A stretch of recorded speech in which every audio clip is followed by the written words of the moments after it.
Slip back.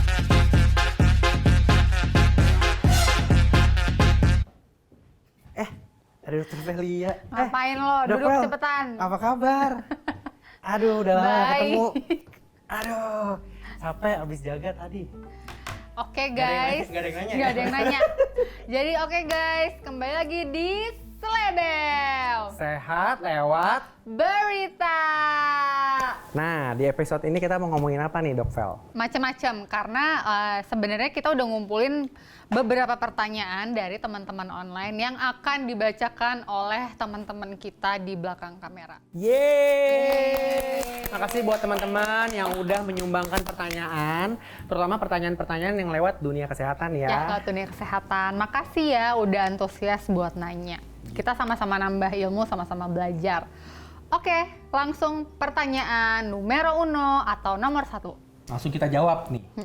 Dok, benar nggak sih dok kalau misalkan kita berenang sama lawan jenis kita bisa hamil? Mau Dokter Velia yang menjawab atau aku yang menjawab nih? Bisa. Misalnya aku dan Dokter Velia nih ya, hap gitu ya, tiba-tiba kita gini, ada kolam nih, berenang yuk. Sep, apakah nanti Dokter Velia bisa hamil? Berenang di kolam atau berenang di kasur? Kalau berenang di kasur kemungkinan bisa hamil. Bisa. Ya, Dok. Kalau di kolam bisa hamil anak jin kayaknya. Jadi teman-teman, itu kayaknya mitos-mitos tahun berapa ya? 80-90-an Ya kali ya, itu Dokter? mitos-mitos Waktu kita SD, waktu SMP. kita SD dan SMP. Memang sih. Kalau misalnya Kita cewek cowok berenang berenang itu bareng, biasanya bisa takutnya hamil, hamil. terutama yang sudah akil balik. Itu berarti kayak kata nenek aku deh ya. Zaman nenek aku selalu bilang gitu, nanti awas ya kamu kalau udah mimpi basah, kalau kamu nanti berenang sama yang lawan jenis kamu, hati-hati bisa hamil tuh ada lawan jenisnya. Tapi ternyata mitos atau fakta tersebut adalah sebenarnya mitos ya, bukan fakta ya. Jadi nggak bener ya teman-teman. Mungkin di sini Dokter Ulung mau ngejelasin sebenarnya kehamilan itu prosesnya seperti apa sih dok Nah, kalau sampai secara- bisa hamil? Nah kalau secara singkat sih sebenarnya proses kehamilan ya harusnya ada hubungan seksual dulu. Nah kebayang nggak sih kalau kita akil balik, biasa aja nggak ada penetrasi gitu ya, tiba-tiba kita berenang kok tiba-tiba dia hamil, keluar dari mana juga, itu sangat tidak mungkin. Jadi sebenarnya bertemunya sel sperma dan ovum itu bisa terjadi kehamilan. Nah itu biasanya melalui hubungan seksual, adanya penetrasi atau misalnya bayi tabung atau something like that lah. Tenang aja ya buat teman-teman yang udah pada Iya. mimpi basah atau yang udah pada head, udah pada mens, silakan berenang sesuka hati dengan gaya apapun karena kalian akan free dari hamil. Ya gitu. nggak Lanjut. apa. Lanjut pertanyaan berikutnya. Dok, benar nggak sih kalau pipis di tempat yang kotor bisa bikin kita anyang-anyangan? Nah, sebenarnya kita jelasin dulu ya dok ya, anyang-anyangan itu apa? Anyang-anyangan itu kalau di bahasa kita itu sebenarnya pipisnya tuh tidak tuntas ya. Iya. Atau kita nyebutnya lagi ISK, adalah infeksi saluran kemih. Nah biasanya paling banyak dialami itu sama wanita. Kenapa? karena saluran dari si buat pengeluaran air seninya itu lebih pendek dibanding pria. Jadi jalur masuknya bakteri itu lebih gampang ke saluran kencingnya wanita. Dan kalau Aku- pipis sembarangan itu gimana? Ya bisa, aku mengalami soalnya anyang. Aku pernah anyang-anyangan. Pengalaman pribadi. Gara-gara aku waktu itu lagi liburan, terus mau nggak mau di situ toiletnya itu kotor. Aku juga nanya ke sana juga beda bahasa, jadi kayak ya udahlah. Ya pokoknya yang begitu-begitu. Ya udahlah mau nggak mau daripada Pipis. gue ngompol di negeri orang, gue takut masuk penjara. Pipis lah aku. Di situ. Besok atau lusanya itu Menggigil ya demam. nggak enak gitu, pipisnya tuh sakit sih. Aku tuh lebih ke sakit, terus kayak lebih sedikit-sedikit gitu pipisnya. Ya, jadi anyang-anyangan itu lebih ke tidak tuntas. Jadi begitu pipis sekali udah selesai cebok, pas ini kok ada yang keluar lagi sedikit. Tidak tuntas ya, misalkan tidak nggak lega. tuntas. Tidak Terus lega. ditandai juga dengan nyeri. Biasanya juga teman-temanku bahkan sampai demam. Ya, bisa demam juga. Bisa sampai demam juga. Nyeri pas sakit, berkemih. Terus ini loh, sering pipis-pipis juga gitu, karena ya nggak tuntas itu. Nah biasanya pengobatannya Biasanya harusnya konsultasi dulu ke dokter dan nanti akan diberikan obat. Ya. Biasa antibiotik. Dan jangan lupa juga anyang-anyangan ini memang terjadinya itu karena adanya bakteri yang masuk ke dalam saluran pipis biasanya pada wanita. Tapi cowok juga ada sebenarnya, Iya. tapi sangat jarang. Sangat jarang. Dan kenapa lagi kita selalu himbau nih, misalnya nih teman-teman di rumah atau teman-teman sehat di rumah itu, kalau misalnya mau pipis di tempat umum, satu, usahakan gunakan tisu kering dan tisu basah yang dibawa sendiri. Kemungkinan kan akan lebih steril. Yang kedua, kalaupun misalnya ada WC jongkok, saya pribadi sih lebih baik ke WC jongkok. Karena lebih aman ya dok, tidak ada sentuhan antara skin ke si tempat pipisnya itu. ketimbang yang toilet duduk. Tapi kalau toilet duduk kan sekarang sangat modern ya dok ya. Nah kalau misalnya teman-teman sehat di rumah sana bisa akrobat, ya silakan Anda jongkokin aja walaupun nggak boleh ngejongkokin. Nggak boleh. Tapi ya jongkokin aja lah ketimbang nanti malah terjadi anyang-anyangan. Atau biasanya tuh Atau dibersihin dulu ya. beberapa public toilet itu menyediakan kayak kita nyebutnya hand sanitizer. Biasanya kalau tangan kan hand sanitizer. Ini kayak Sanitizer. toilet sanitizer Iya. ya berarti ya. Jadi disemprot dulu. Terus banyak juga yang jual sekarang udah bebas. Jadi biar lebih bersih. Atau kalau kepepet banget tempel aja tisu. Ya, baru Tapi pipis. kadang tisu toilet juga pun ya maka tadi kurang bersih. silakan pakai tisu sendiri. Tisu sendiri kan sekarang juga banyak kayak tisu buat area feminim. Ya. Kalau misalnya kepepet buat Setuju. bawa banyak banget gitu. Terus Next sama question. cebok satu lagi. Oh iya. Kan kita kan memang budayanya kan membasuh pakai air ya. Ya, Jadi kalau misalnya tidak ngebasuh pakai air dari area depan dulu dibersihkan baru ke belakang. Jangan kebalik. Jadi area belakang atau misalnya anus itu kan banyak bakterinya. Jadi kalau misalkan cebok dari belakang ke depan takutnya bakteri yang dari belakang kebawa ke depan ke vagina atau ke tempat saluran kemih. Jadinya ya itu khusus buat cewek ya. Jadi makanya itulah banyak juga cewek yang ISK, salah satunya dari situ. Pertanyaan selanjutnya boleh dibacakan. Dok, apa benar kalau malam pertama itu harus berdarah? Pembunuhan kali harus berdarah. Jadi teman-teman memang mitos zaman dahulu. Siti Sebenarnya nggak Nurbaya. zaman dahulu juga masih banyak beranggapan The Other Boleyn Girl. ya kalau misalnya Jadi kan kalau film-film berdarah itu medieval. menentukan perawan atau tidaknya seorang wanita gitu ya dokter ya. Padahal nggak selalu setiap berhubungan pada saat malam pertama itu harus berdarah Betul. gitu. Jadi robeknya selaput darah itu kan ya itu makanya berdarah ya dokter Betul. gitu. Tapi robeknya selaput darah itu nggak selalu karena adanya penis masuk gitu. Betul. Bisa Setuju. aja ada trauma-trauma lain. Contohnya Misalnya gini aja teman-teman, kan kalau zaman dulu kan akibat perkembangan zaman nih kan, kalau zaman dulu itu kan kita kan belum maju, masih pedesaan, masih nggak ada olahraga ekstrim, cewek-ceweknya hanya nyuci di sungai, mungkin meladang, menyapu atau hanya memasakkan teman-teman. Jadi nggak ada kegiatan-kegiatan yang Kelumbung membutuhkan tadi. perangkangan kan ya. Jadi tidak ada stretch dari bagian itu. Iya. Tapi nggak seiring dengan ada perkembangan senam-senam ekstrim, Nah. lompat-lompat Nah, gitu. tapi seiring dengan perkembangan zaman, makanya mereka dari dulu bilang nih nenek moyang, pokoknya kalau kamu dapat perawan, itu begitu kamu tusuk pasti akan berdarah. Itu yang ada di pemikiran teman-teman kita di masa lampau. Tapi di masa sekarang dengan adanya RA Kartini, terima kasih, habislah gelap terbitlah terang. Para wanita-wanita kuat ini bisa menjadi dokter, bisa menjadi pekuda, bisa menjadi pesenam. Di mana yang berkuda itu akan ada bisa jadi trauma juga. Goncangan. Betul. Bisa main sepeda juga loh. Main sepeda juga Main bisa. sepeda itu. Atau gimnastik yang kebanyakan Iya, split, split. tak juga mungkin akan mengalami perdarahan Ngedance.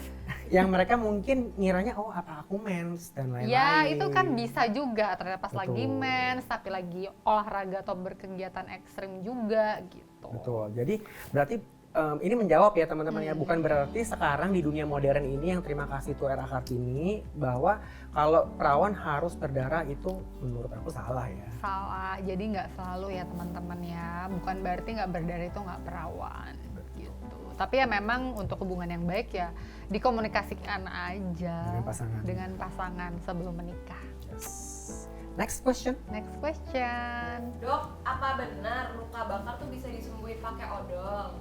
Jadi Sebenarnya ya aku juga dapat itu dari nenek aku sih waktu aku SD, masih kecil gitu, masih ketemu nenek. Pokoknya kalau yang kena air panas dari dispenser, kita kan dulu pernah punya dispenser ya dengan merek-merek tertentu yang kayak, weh ada dispenser gitu kayak ada tinggal cet, ada dingin, ada panas. Kayak kan kalau anak kecil tuh kan dok pingin banget kan kepo. pengen gak ada secure lock ya, apa kita ada child secure-nya lock ya zaman apa ya dulu gitu. kan. Begitu kena, langsung nenek dateng, kita nangis meraung-raung kan nenek yang paling baik ya. Yang jahat kan pasti ayah ibu kita jahat, yang paling baik itu pasti kakek nenek. Ngamuk Itu, dulu kan ngomong iya, kalau nenek langsung dikasih tindakan. lah tuh odol. Odol mental.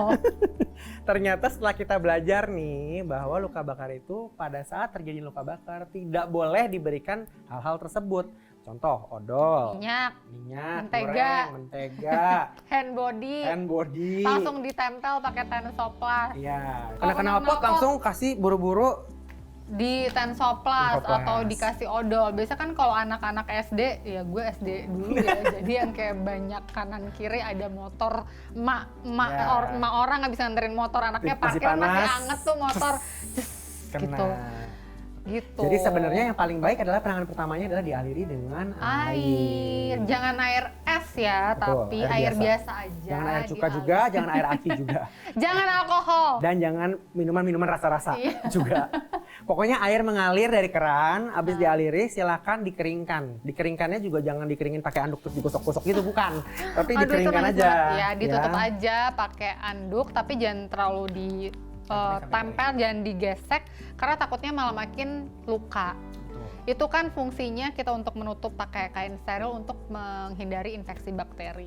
Karena kan luka bakar itu lagi terbuka tuh kulit kita, pelindungnya lagi rusak. Jadi kalau misalnya nggak bersih, malah takutnya malah infeksi, ntar malah jadi nanahan, Dan lain-lain. bengkak gitu. Dan setelah dibersihkan, boleh langsung menghubungi ke klinik terdekat untuk diberikan penanganan lebih lanjut oleh pihak medis. Iya.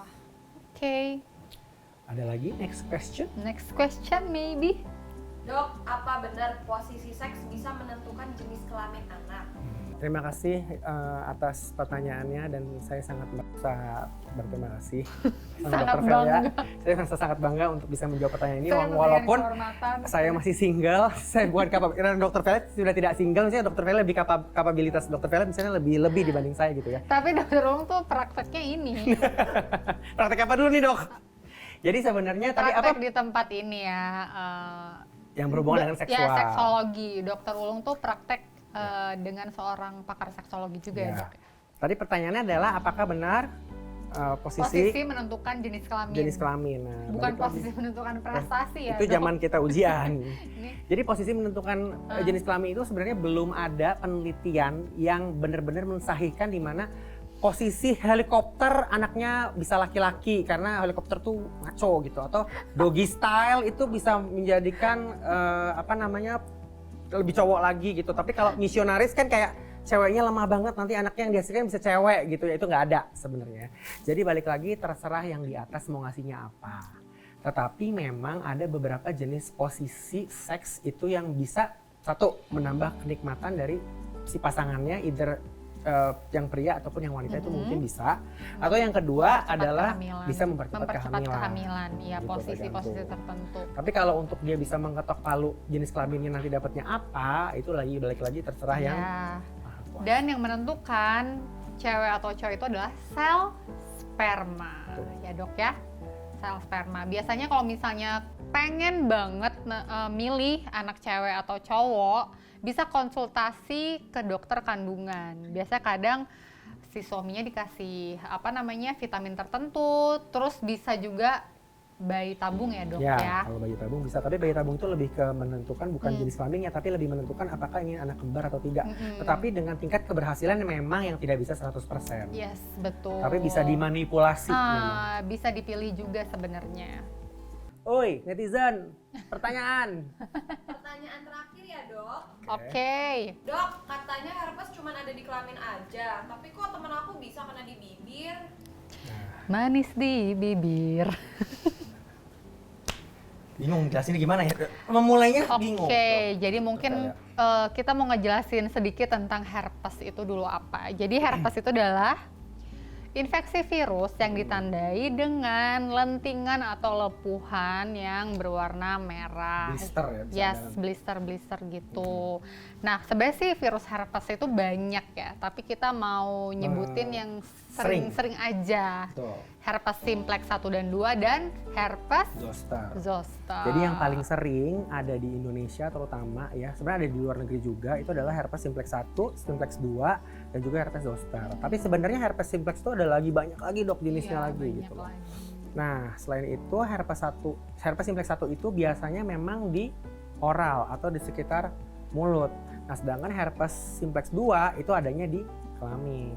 Makanya kayak ada lentingan-lentingan di sekitar bibir, tapi bukan sariawan. Kalau sariawan kan di dalam tuh. Ini khas banget. Mungkin teman-teman ya bisa ada gambar di atas sini untuk di sini untuk contoh dari herpes simplex tipe 1. Tipe 1 ya. Di atas sini. Betul. Nah, abis ngomongin herpes simplex nih, Dokter Velia, ada juga namanya tadi herpes zoster. Zoster, yes. Gitu. Nah, herpes zoster itu yang uniknya adalah kalau misalnya teman-teman sebelumnya belum pernah kena cacar air, teman-teman tidak akan mungkin bisa terjangkit yang namanya herpes zoster. Karena herpes zoster adalah penyakit lanjutan atau versi kronisnya dari penyakit cacar air atau yang namanya juga kita sebut biasanya kita nyebutnya varicella zoster. Jadi nama belakangnya sama tuh, zoster dan zoster. Kenapa? Karena pada saat waktu kecil misalnya nih teman-teman sudah pernah kena cacar air, pada saat dia sembuh ternyata virusnya itu tidak sembuh. Tapi tidur aja, bobo aja virusnya ada di dalam tubuh kita. Terutama di ujung-ujung syaraf.